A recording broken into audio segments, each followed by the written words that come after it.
Hi viewers, আমি Tanvir Wahid America থেকে বলছি। আশা করি সবাই ভালো আছেন। বাংলাদেশ থেকে যারা F1 স্টুডেন্ট ভিসায় যারা আমেরিকায় পড়তে আসতে চান তারা অনেকেই প্রশ্ন করেন যে কোন স্টেটে গেলে জব অ্যাভেলেবেল জব পাওয়া যাবে। তো আসলে ফার্স্ট অফ অল এখানে দুটি জিনিস, একটি হচ্ছে যে যারা স্টুডেন্ট, ইন্টারন্যাশনাল স্টুডেন্ট, তাদের তো উইকলি 20 আওয়ার্স জব করার একটা পারমিশন থাকে অন ক্যাম্পাস।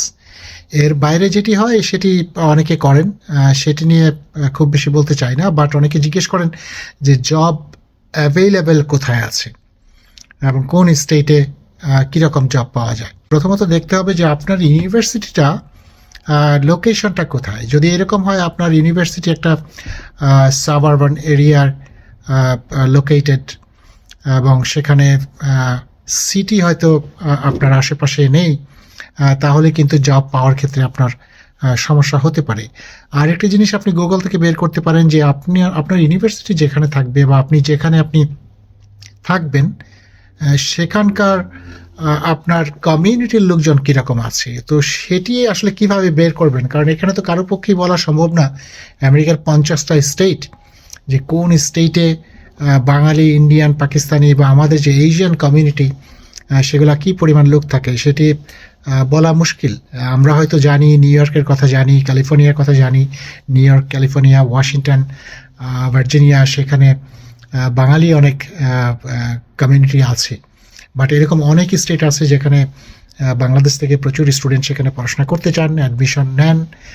সো আপনি গুগলে গিয়ে একটি জিনিস ট্রাই করতে পারেন, সেটি হচ্ছে যে আপনি যেখানে থাকবেন সেই জিপ কোড দিয়ে আপনার ইউনিভার্সিটি বা আপনার লোকেশনটা যেখানে থাকবে সেই জিপ কোড দিয়ে কিন্তু আপনি কিছু জিনিস বের করতে পারেন। সেটি হচ্ছে যে আপনি এশিয়ান কমিউনিটি সেখানে কীরকম আছে।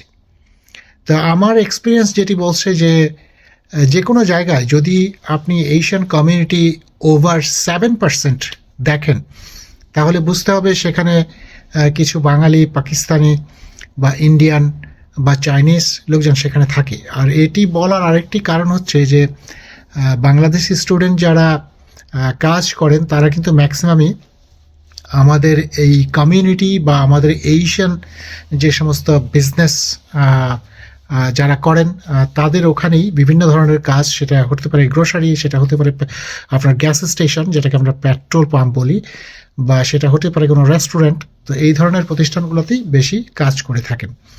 সো আপনি যেখানে থাকবেন সেখানে যদি এই ধরনের, অর্থাৎ বাংলাদেশি, পাকিস্তানি, ইন্ডিয়ান, চাইনিজ এই ধরনের কমিউনিটি না থাকে তাহলে কিন্তু আপনার জন্য কাজ পাওয়া একটু ডিফিকাল্ট হতে পারে। যেমন আমি নিউ ইয়র্কের কথা বলছি, যদি ভুল না করি নিউ ইয়র্কে সেই এশিয়ান কমিউনিটি সেটা কিন্তু 11-12%-এর উপরে সম্ভবত, যদি ভুল না করি, একটু এদিক ওদিক হতে পারে। সো আপনি দেখেন নিউ ইয়র্কে কিন্তু অনেক বাঙালি আছে এবং আমাদের এশিয়ান কান্ট্রির প্রচুর লোকজন সেখানে বসবাস করেন।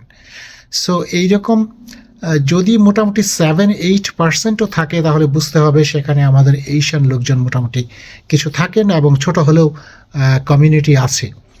বাট যদি এরকম হয় যে আপনার এশিয়ান কমিউনিটি সেখানে লাইক 5%, বিলো 5% এরকম থাকে তাহলে বুঝতে হবে সেখানে কিন্তু আমাদের কমিউনিটির লোকজন খুব কম এবং জব পাওয়ার আপনার যেই স্কোপটা সেটি কিন্তু ডেফিনেটলি অনেক ন্যারো ডাউন হয়ে যায়।